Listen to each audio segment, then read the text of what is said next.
Yeah, so thank you very much for the opportunity to present, and what I'm going to say very much complements what Catherine said, but very specifically around farm advice and voluntary approaches which link together advice incentives to drive change, working very much with the industry to improve the environment and improve farm businesses.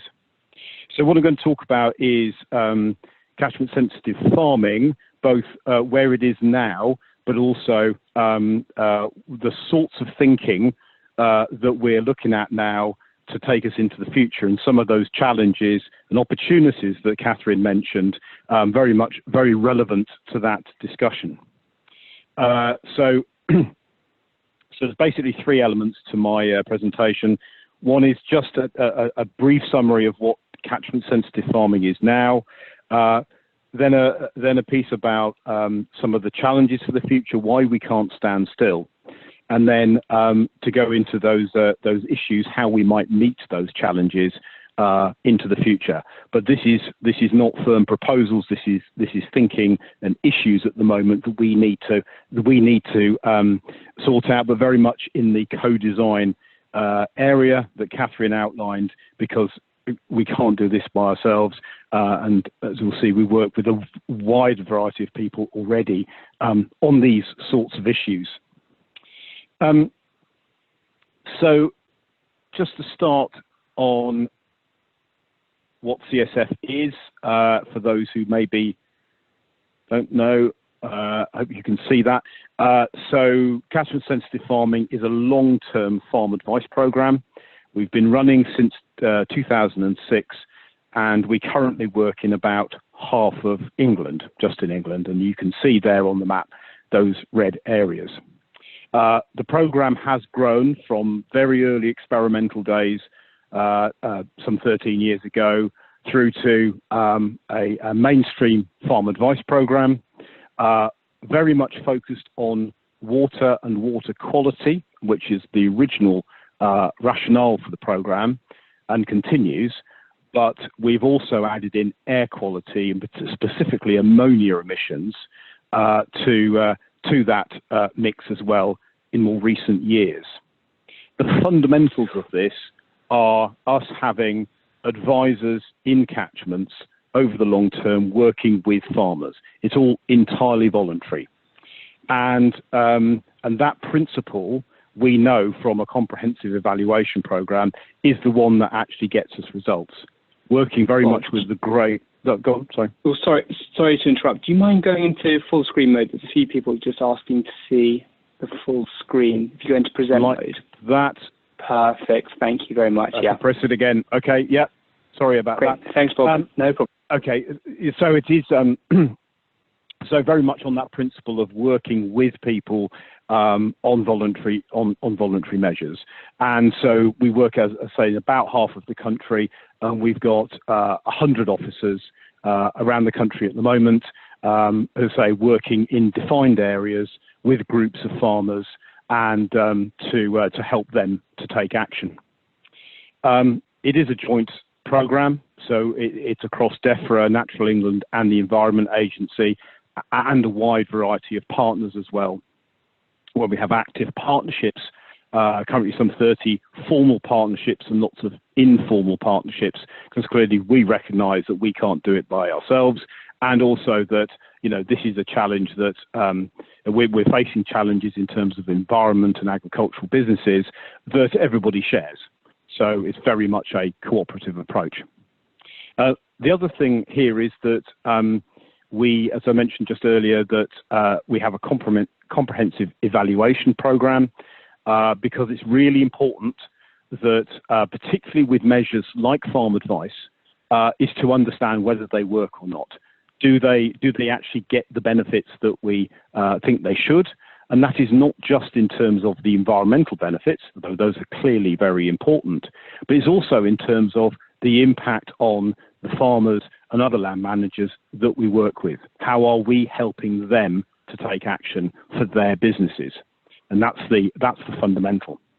So we've had a series of comprehensive evaluation reports done. The last one back in October. And just to pick up a couple of highlights from that.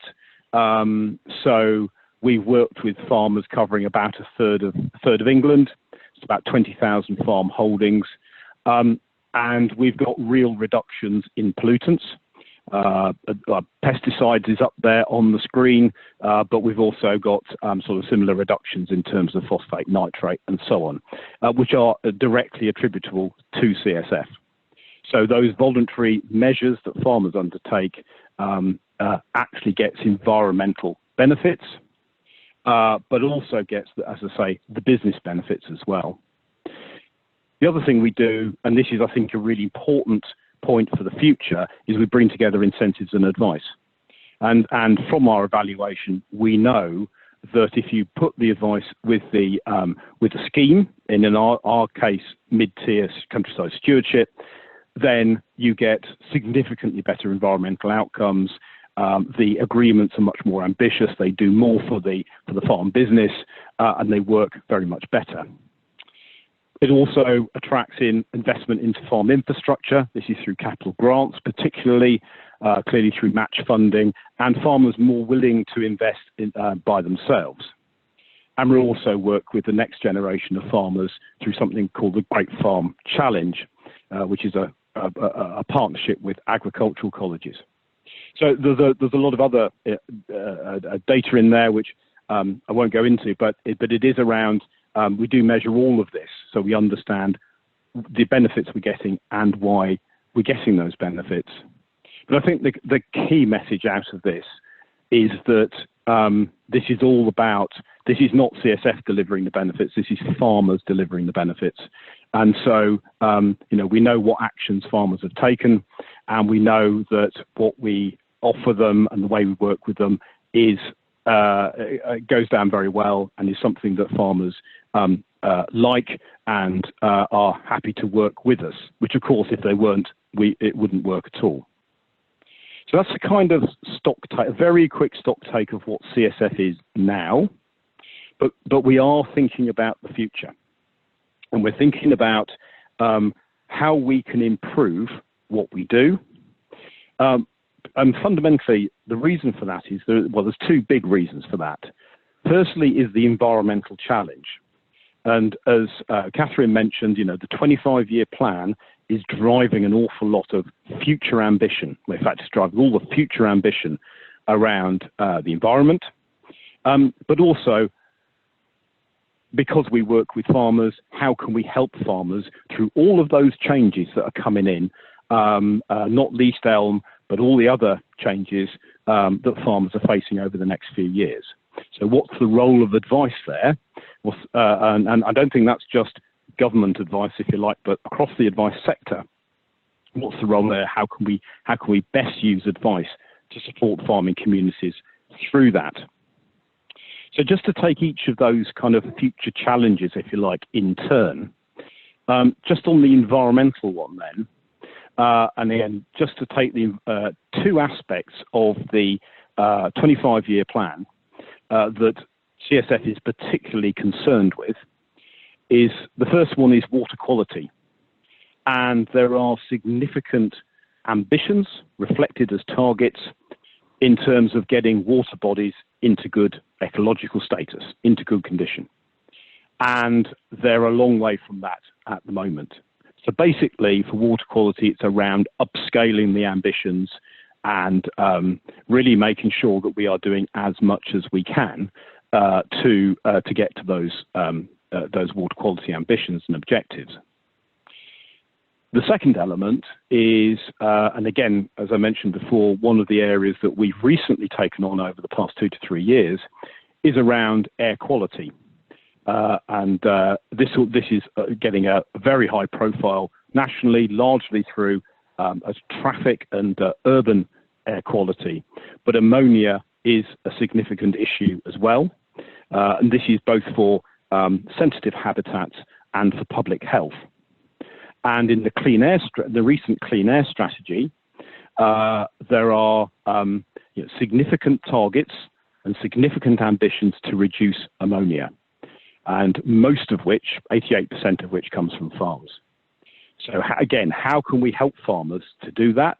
Not reduce ammonia, but also improve nutrient management, which is because clearly ammonia is wasted nutrient.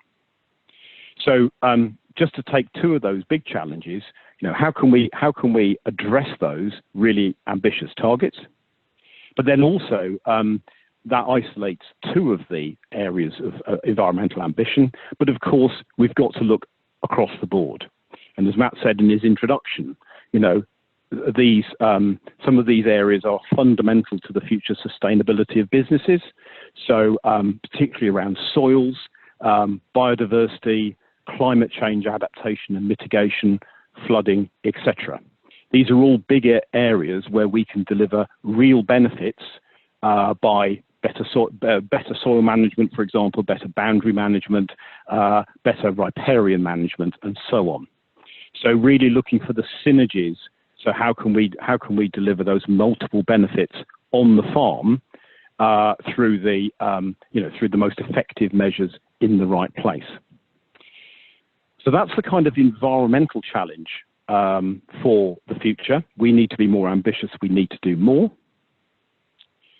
But also, and this has come up again in this conversation already, is that the sort of structural change that farming is going to face, which is structural change, but it's also a huge opportunity. So we've got ELM coming along, as Catherine mentioned, other forms of green finance, potentially, so that all sorts of innovative solutions being developed and thought about, which will become very important. We've got the whole issue of climate change and resilience, farm business resilience to flooding and drought and so on. Synergies between profitability and sustainability, and particularly as we come out of the EU, then clearly the global food market and how we interact with that will change. And so how do we help farmers to get that balance right? And that in some ways is the absolute fundamental piece we need to get right. And then we've got potential regulatory changes coming along. And again, how do we help farmers to adapt and to change there? So two big questions: environmental ambition and helping and supporting farmers. Now, I don't pretend to have the answers to these questions, but these are fundamental to how we are designing the next program of farm advice. And so some of the things we are looking at is particularly how do we work together to sustain change and adaptation? Because this is all about a long-term approach. Because if it's very short-term, if it's just 5 years of change, then clearly, which could be reversed, then clearly that is not going to get us where we need to be, particularly looking at a 25-year time horizon that obviously the 25-year plan does. There's a whole issue of partnerships. We work with a wide range of partners already, but there are new people, new partners we can engage. Supply chains, for example, insurance companies, when looking at things like climate change and flood risk. There is a new toolkit. ELM is going to be a fantastic opportunity and a fantastic toolkit. But how can we improve uptake of those and make the best of that toolkit? How can we make sure we get the right synergies at the farm level and at the catchment level? And also that we know that we need to be more ambitious around measures. Measures on the farm need to be doing more for the environment. And how do we help farmers adapt and change, again, that balance of sustainability and profitability? And interesting that the issue of case studies came up and case studies and farm walks and so on came up as the best way of sort of talking through those sorts of issues. Because I think benchmarking and understanding and learning from others is fundamental as to how we make this work. There's something about advisory capacity. The ambition for ELM is huge.